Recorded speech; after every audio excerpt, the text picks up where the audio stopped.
वर्ग चौथा जिल्हा परिषद प्राथमिक शाळा औराड तालुका मुखेड जिल्हा नांदेड. आज 15 ऑगस्ट भारतीय स्वातंत्र्य दिन. या महान देशाचा जन्म दोनदा झाला आहे. पहिल्यांदा विश्व निर्माण झाले तेव्हा आणि दुसऱ्यांदा 200 वर्षाच्या स्वातंत्र्यानंतर हा देश स्वतंत्र झाला.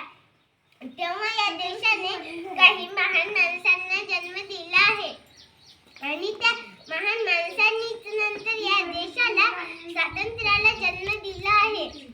मित्रांनो, आजचा स्वातंत्र्य दिवस उजाडला कारण वासुदेव बळवंत फडके, चाफेकर बंधू, राजगुरू अशा हजारो क्रांतिकारकांनी स्वातंत्र्याच्या यज्ञकुंडात आपल्या प्राणाची आहुती दिली. टिळक, सावरकर, साने गुरुजी अशा कितीतरी नेत्यांनी आपल्या जीवाची राख रांगोळी केली. लाखो ज्ञान अज्ञान पुरुषांनी, महिलांनी, बालकांनी तुरुंगवास भोगला. कधी इंग्रजाचा वार झेलला, कधी छातीवर गोळीबार झेलला. मित्र, हे आजचा दिवस त्या महान राष्ट्रभक्ताचे स्मरण करण्याचा दिवस आहे. 15 ऑगस्ट 1947 या दिवशी मिळालेले हे स्वातंत्र्य गेलं 78 वर्ष टिकून आहे. ते सीम तैनात असलेल्या आपल्या भारतीय सैनिकांमुळेच. ऊन, वारा, पाऊस याची पर्वा न करता जमीन, आकाश आणि पाण्यातून सीमेवर खडा पहारा देणारे आपले भारतीय सैनिक कधी देशाबाहेर तर कधी देशाच्या आतील शत्रूशी संघर्ष करीत या हजारो सैनिकांनी आपले सर्वस्व बलिदान दिले आहे. या भारत मातेच्या वीर सुपुत्रांना स्मरणाचा आजचा दिवस. आज विश्वास प्रत्येक क्षेत्रात भारत आणि भारतीयांचा हुंका वाजत आहे.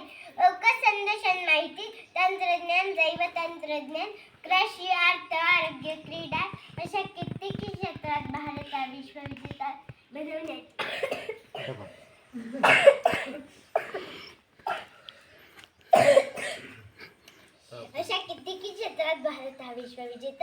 बनवण्याच्या वाटेवर आहे.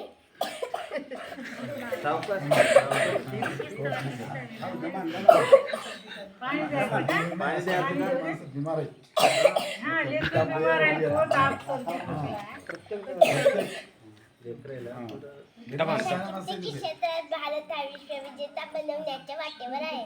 ही प्रगती शक्य झाली ती केवळ राष्ट्रप्रेम या भावनेतून काम करणाऱ्या करोडो भारतीयांमुळेच. परंतु मित्र, हे या महान देशाचे नागरिक म्हणून आपण आपली ही काही कर्तव्य समजून घ्यायला हवीत. सार्वजनिक स्वच्छता बाळगणे, राष्ट्रीय संपत्तीचे नासधूस न करणे, भ्रष्टाचाराला बळी न पडणे अशा साध्या वाटणाऱ्या कार्यातून आपण महाराष्ट्राच्या निर्मितीलाच हातभार लावित आहोत. शाळा, महाविद्यालये, सरकारी, खाजगी कार्यालय इथून होणाऱ्या रसारोपण उपक्रमातून तर फक्त आपण या देशाचीच नव्हे तर संपूर्ण विश्वाची सेवा करीत आहोत. या भारत मातेचे सुपुत्र म्हणून स्वातंत्र्य दिन आपला देश, आपले देशबांधव यांच्याशी निष्ठा राखण्याची आपली ही प्रतिज्ञा आठवूया. धर्म, जात, पंथ याच्या पलीकडे जाऊन आपल्या भारताला विश्वविजेता बनवण्यासाठी सज्ज होऊया. जय हिंद, जय महाराष्ट्र.